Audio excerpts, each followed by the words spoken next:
It's raining here in Lagos with you, Cable on pole from Sebastian Ocampo and Daniel Bogdasarov. Then it's Kwon Todoroki in fourth from Lawless Leclerc and Oscar Falstad. B-Dragon Sonic starts seventh from Ica World and Awful Catfish. Then it's Revo, You Are Path, Salos Kynes and Rodney Sola.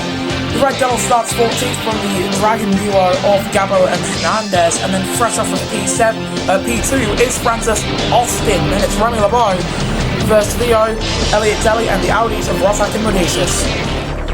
Well then, rain falling, it's followed us from Abuja. Here come the lights for the Lagos E3. And we are underway, and once again a better start from the man starting in second compared to the pole man.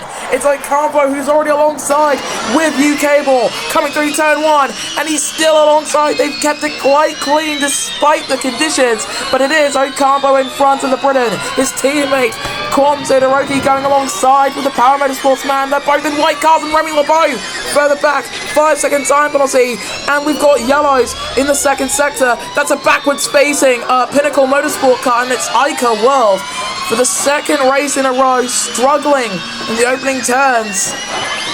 This time out, I'm not too sure if we can say it wasn't his fault though, because he was quite a ways down the inside, and in that position you do have to brace for impact sometimes. First Theo's been given a 5-second time penalty in 20th position. Ocampo still at the head of the pack though on lap 1 of 17.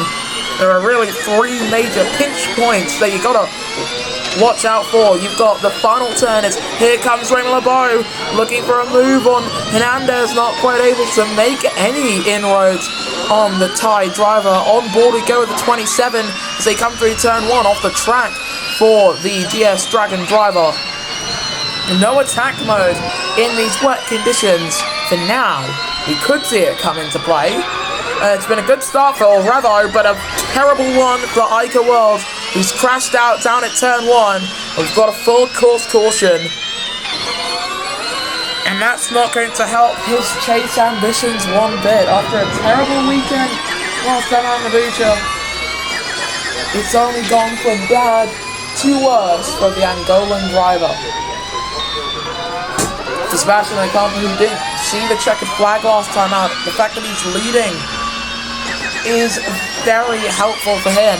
Currently the only two winners in the chase for the cup have been champions, but then neither of the champions who finished last season 1 and 2.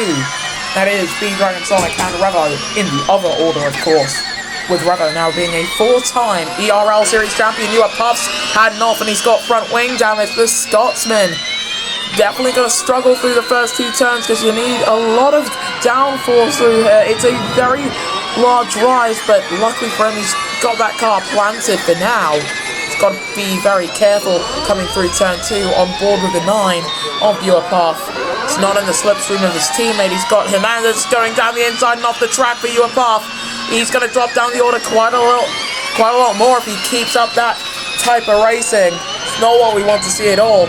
Bogdasarov in front of Oscar Falstad now. Leclerc still in 6th.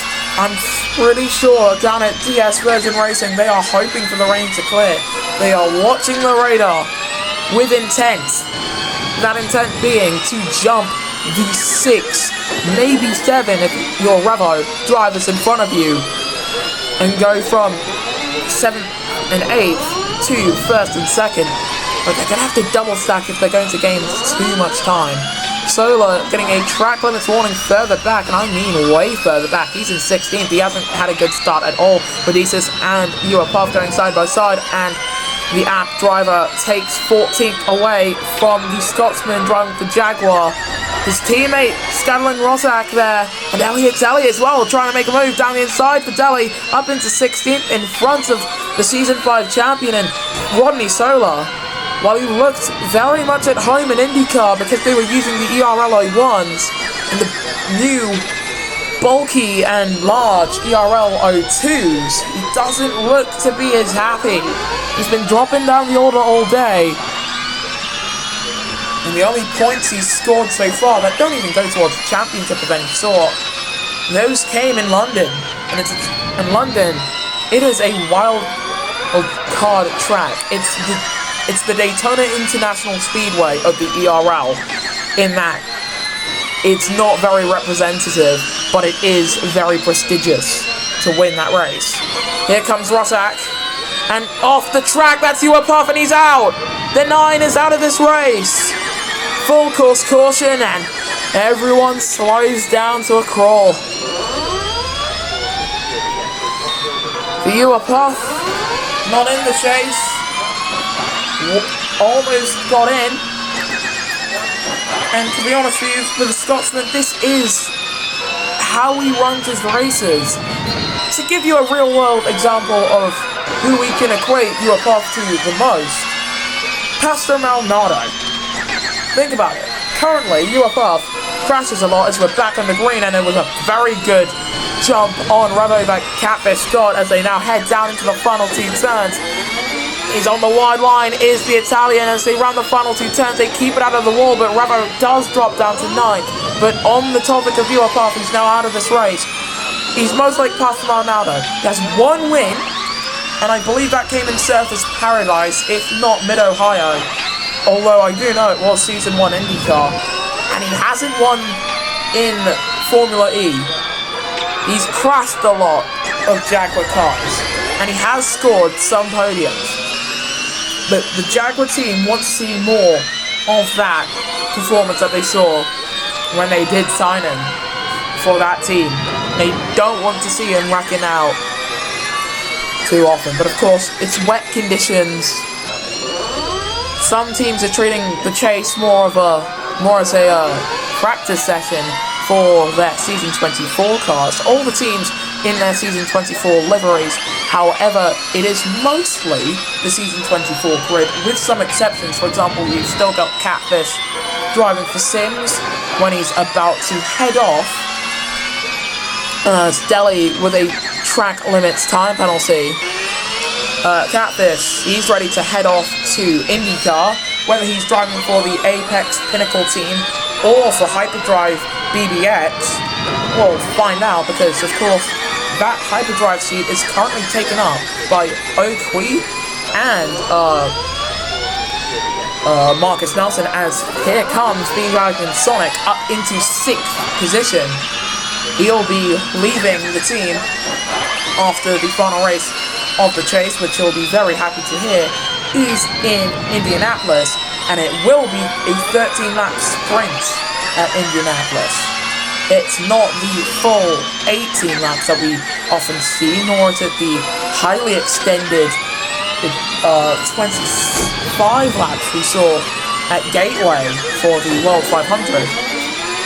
It is the shortest lap count at a track with the highest speeds that we often see. On board we go with Ronnie Solon, slipstream of Elliot Daly. Meanwhile, further up, his teammate New Cable in the slipstream of Sebastian Ocampo.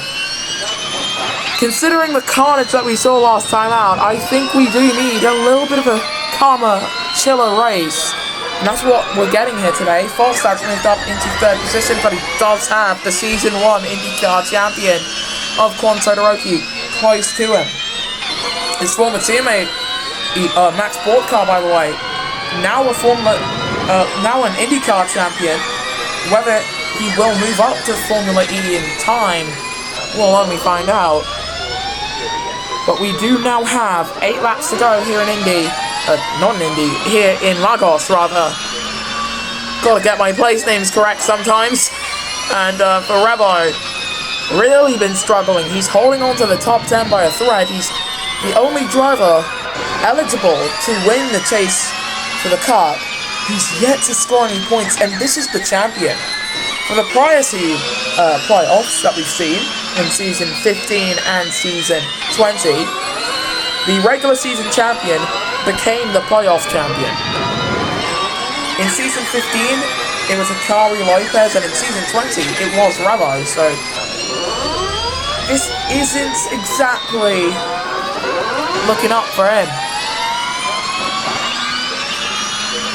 Although for Ocampo, he's led every lap so far. He's got the fastest lap. He started this race from pole. He's the only man, to my recollection, who's ever done the Grand Slam in Formula E. He might be about to do it again, to lead every lap, to get pole position, and to get the fastest lap. It's some achievement, and I think it's an achievement that Ocampo is going to do again. Everyone yet to make a pit stop, as you can see. And here comes Leclerc alongside with Catfish. Meanwhile, Bogdasarov gets up into third. Leclerc moves up into 7th position. Good move from the British Monegasque driver. Meanwhile, Falstad moves back up into third. Bogdasarov's actually gone past Quanto Hiroki, but missed that pass. And the home driver of B-Dragon Sonic, he's holding on to 6th. He started this race in 7th, so he's made up 1 position from where he started, but still could be tons better. No one's made any stops throughout this race so far. I feel like that's something I gotta mention again, as Kwon trying to go around the outside and just can't. U-Cable's going for the move. He's alongside with Ocampo, side by side into turn 2. He's going down the inside, and U-Cable ruins Ocampo's day, but for how long? For exactly 15.5 milliseconds, as Ocampo gets back past to try and continue that Grand Slam. Because it's not you lead every second of the race. No, it is you lead every lap. And there goes Austin on Elliott Daly, and the Italian driver in the 23, defending from his fellow former IndyCar driver. Out of all the drivers who have driven in IndyCar, Elliott Daly actually has the most experience in a Formula E car. Well, kind of. And we've got yellows in the 3rd sector. Who's gone off the track there? That's Quanto Hiroki, and it's dry. Track's cleared. Quan's got front wing damage, but the rain has stopped. There's no rain falling. Charles Hernandez is the first man to bite. He comes in and goes onto a set of soft tyres, which will likely see him to the end of this race. His teammate Tenali Gabo also into the pits, also in. You've got Rozak, Austin, Deli, and I believe Austin, if I didn't already mention him, Deli and Rozak as well. I think I've mentioned those two as well. And yes, U-Cable did get past Ocampo for a split second there, but the Philippine driver gets back past him. And it's unbelievable to see this much happening this quickly, as Quad has dropped down to 6th. B-Dragon Sonic's moved up into 5th position. If the DS team can put him onto soft tyres and everyone gets bunched up, they might be on for a winner. Bogdasarov stays out. In comes most of the field, and it's mediums for B-Dragon Sonic. His teammates got a 5-second time penalty. I'm not too sure if the mediums are the right tyres. He's got 4 laps to go. The Michelins that have been brought in for this race have seemed to last a long time, and the Inters right now are overheating. Remy LeBeau is up into 3rd position. Theo stays out with that 10-second time penalty. He moves up into 7th. Rodney Sola stays out and is up to 5th, highest running position he's had so far in his return to Formula E. And he's struggling on those tyres. He cannot maintain that. If you're on the Inters right now, let me tell you, it is unsustainable. Well, would be unsustainable if you didn't already have a massive lead. As U-Cable now in front of Ocampo, whose hopes of the Grand Slam have been dashed because Bogdasarov is going to come across the start-finish line in the pits, yes, but he will be the race leader as he was on lap 12, at lap 13 rather. And slow-moving Remy LeBeau! Did he have damage? He was just moving very slowly, maybe to come into the pits, but that was highly unusual. Is that allowed? Will he be penalised for that? I'm not too sure. B-Dragon Sonic's moved up onto the podium, by the way, through all of this pit stop malarkey. And he's defending from Oscar Falstad, who sends it down the inside on the home driver. He'll get attack mode and bop. That's a Tenali Gabo. Oh! What has happened out of turn number 1? Kynes is off. Rozak's gone too. And out of the race for Sola and Scadlin Rozak. That's their day's done. Backwards facing for Rodney Sola. Remy LeBeau's got damage. It's another full course caution here in Nigeria. Sola's got it back, pointing the right direction, but look at how much damage he's got. Same for Gabo and Kynes. I'm not too sure what initially caused that. If Rosak had a puncture, so be it. You can check that on the map if you're watching this live or on demand. You can comment right below this race and tell us exactly what happened to Rosak before the yellows came out. But with 3 laps to go, UKable's been given a time penalty for track limits. 5-second time penalty for race leader UKable for track limits. 5th place to Clerk's got it, and out of the race, Quan Todoroki and Charles Hernandez. Another full course caution. 2 drivers out of the race at the same turn, and they're both former IndyCar alumni. Can you believe this? I can't. And the gaps are actually getting a lot closer. We could be on for a grandstand finish as long as second down to 4th stay within 5 seconds of UKable.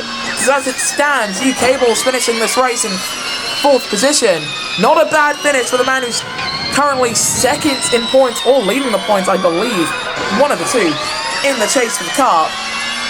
It's either him or Catfish who's leading the points tally. But we will see that be updated immediately.